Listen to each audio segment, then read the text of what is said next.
3 chiffres. 115 millions de Philippins sans énergie suffisante.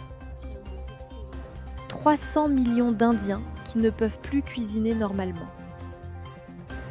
45 jours. C'est tout ce qu'il reste au Japon avant que ses réserves s'épuisent. Ces chiffres, ce ne sont pas des projections. Ce n'est pas un scénario catastrophe. C'est la réalité. Aujourd'hui, en ce moment. Et l'Afrique est la prochaine sur la liste. Et personne ne te parle de ce qui attend l'Afrique. Pétrole plus 45%. Gaz plus 55%. Engrais plus 35%. Ce que ça veut dire pour toi, tout plus cher. Ce qui se passe en Asie aujourd'hui est le miroir de ce qui arrive en Afrique demain. Voici ce que personne n'explique. L'Agence internationale de l'énergie l'a dit officiellement. Ce qui se passe en ce moment est le plus grand choc pétrolier de l'histoire. Plus grave que 1973. Plus grave que 2022. En 1973, 5 millions de barils retirés par jour. En 2022, 75 milliards de mètres cubes de gaz bloqués. Aujourd'hui, 11 millions de barils disparus chaque jour. 140 milliards de mètres cubes de gaz en moins. 1973 et 2022 combinés ne font pas le quart de ce qui se passe aujourd'hui. Voici la réalité pays par pays. Philippines, 115 millions d'habitants.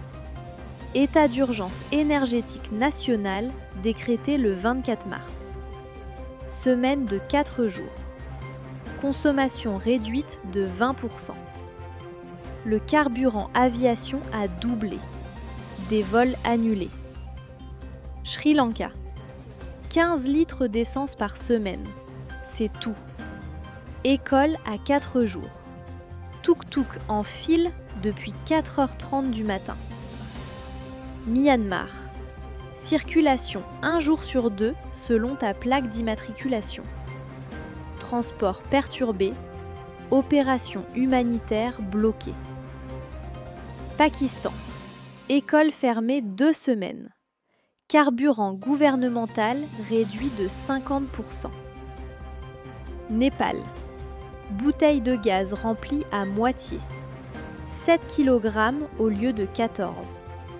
Des familles entières ne peuvent plus cuisiner. Et ce n'est que le début. Parlons des deux géants. L'Inde, 1,4 milliard d'habitants. 300 millions de foyers dépendent du gaz pour cuisiner. 2/3 importés via le détroit d'Ormuz. Le gouvernement a coupé le gaz aux industries pour le réserver aux ménages. Le Japon. 90% de son pétrole vient du Moyen-Orient. 45 jours de réserve libérées. Mais après ces 45 jours, plus rien. Les hôpitaux peinent à s'approvisionner. Et pendant ce temps, la Russie devient le fournisseur inattendu. Corée du Sud, Inde, Bangladesh, Thaïlande, Sri Lanka, tous négocient avec Moscou. Cette guerre remodèle complètement l'ordre énergétique mondial.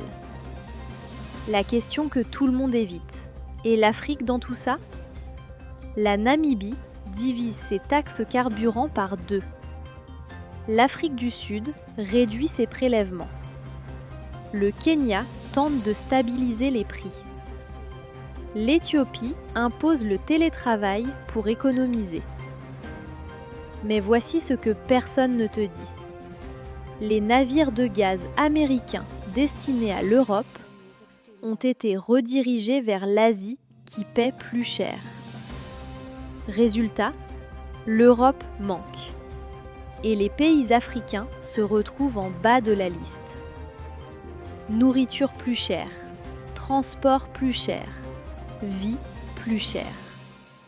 L'inflation africaine pourrait atteindre 4,6% cette année, pour tout le monde. Voici ce que les experts prévoient.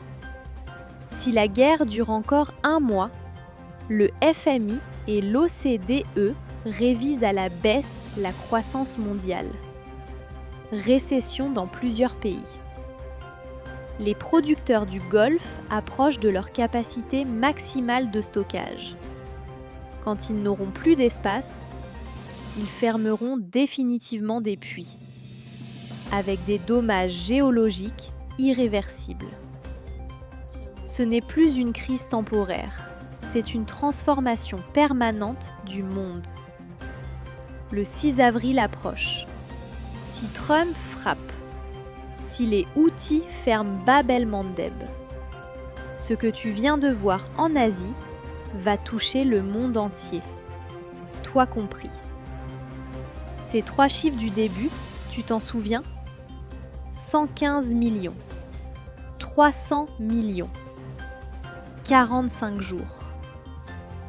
Dans quelques semaines, ces chiffres vont concerner des milliards de personnes, sur tous les continents, y compris le tien.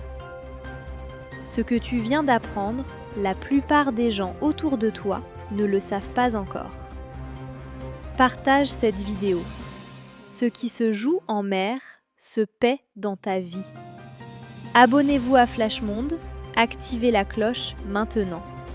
Ne soyez pas le dernier à savoir. Parce que cette histoire ne fait que commencer.